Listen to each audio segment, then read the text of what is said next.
drawing is a language, and it has been a language since a long time. So even the Chinese language is basically based on the drawing. And as you can see, these are actual words from the Chinese language. So they are based on drawing. You see that the first word, it means fire, and it's really just like drawing.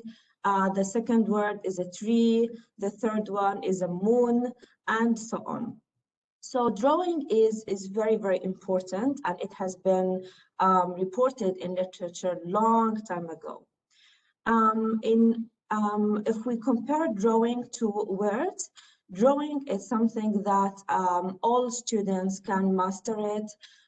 It is a language of expressing yourself. It's a language of spontaneous expressing your thoughts, even without learning it. So just by trying to imagine and translate what is in your thoughts, what is in your mind, you can just write your words.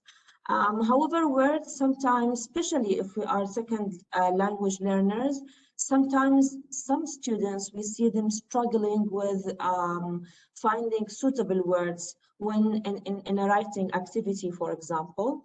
So it requires, for example, to know a lot of vocabulary. It requires to know formal and informal ways of writing. So in this research, we were focusing on using and hiring drawing in order to improve the writing of our students. So going to the literature review, what we have done in this study, we have done a pilot study only, and it was conducted on Gen 185. It's a research methods module taught at Zayed University. And the number of participants in this study are almost 72 students. All of them are undergraduate Emirati female students. So what we have done is that each student was assigned a research topic, a different research topic, and we have asked all the students to draw their research topics before they start their literature review assignment. So what we have done is that we have asked the students to write first a problem definition. They have written their problem definition about one small paragraph, 50 words, and then we ask them to draw their research topic, and I'm going to show you examples of their drawings in today's presentation. And then they wrote again their problem definition. So what we have done is that we have qualitatively compared between the prior intervention problem definition and the post-intervention problem definition, and we compared between the quality of them, and this is what we'll be discussing in few minutes. So if we go to the literature review, many authors have reported drawing. They have encouraged drawing in education. So it shows them, they concluded that drawing shows the mental picture of students and helps them to explain how the process of applying different concepts and contexts and phenomena can happen. Most of the studies were actually concentrating on children, on kids. So rarely or seldom studies were about adults or undergraduate students. So for the sake of time, I'll skip the literature review and I will go to the significance of the study. As I said, literature was lacking drawing assisted learning for adults or for undergraduates. It was mostly focused on kids. And drawing has been seldom reported that it affects positively affects the learning of the second language learners. You know that in Zayed University here in the UAE, all our students are Arabic native speakers. So some of them were struggling with finding a suitable vocabulary when they are writing. So the drawing activity helped them to ignite the vocabulary that they know and to hire the vocabulary they know in the right context. And it is an untypical pedagogical approach for research methods class. So we had two research questions that we wanted to answer them. The first one, will drawing increase the expression ability of students while explaining their research problem definition? And the second question, will students have stronger memory retention about their topic after the drawing assisted activity? So as I mentioned, we gave the students, each student a unique research topic, and then we asked them first to write a problem definition. They drew their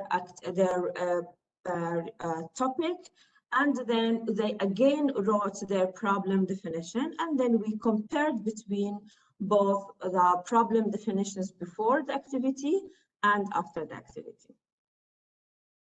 So I'm showing you examples of students who were actually drawing their topics. As you can see, it was something fun to them, and they were expressing their thoughts and their understanding of their own research topics through drawing. You see yellow papers. The yellow papers are the problem definitions after the drawing activity. Just to show you results of how students expressed their topics. So the first photo shows for a topic of food waste, under it for awareness of the importance of sunscreen, and then segregation of males and females, compost cycle, and the osteoporosis disease. All right, so I'll talk about the results really fast because for the sake of time. So the first result is students' comprehension. Students were successfully able to comprehend their research topics very, very well. When we compared between the problem definition before and after, we have observed very clearly and significantly that students were able to write more specific words, more technical words, and their problem definitions quality were much, much higher. Students were able to also branch up their main research topic into 3 subtopics smoothly without, as usual, asking many questions. So this task used to be a difficult task to them. Now it is an easier one. And especially for students of determination, the drawing helped them to better understand their research topics. So the overall students' comprehension was really, really improved. The second outcome is students' memory retention. Students used to forget what is their research topic across the semester. With the drawing activity employed, they were able to remember it and recall it because they had the experience of drawing it. The third outcome is the class motivation and engagement. Students were motivated, were engaged, were happy. Their class was really pleasant and fun to them. And they said that they would recommend this activity to happen every semester in this course. In conclusion, our study was only a pilot study, was only an experimental study, but we still feel that we need to study it more.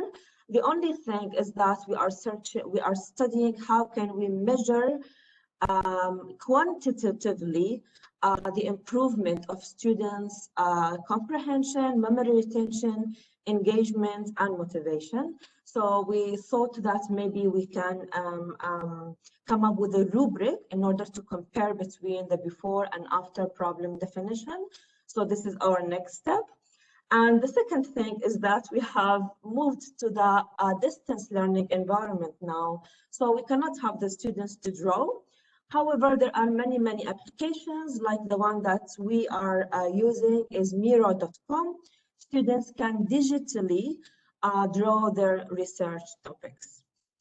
I will leave you with a very simple quote of Ralph Ammer. It says that if you have a topic, if you cannot draw it, it means that probably you did not understand it.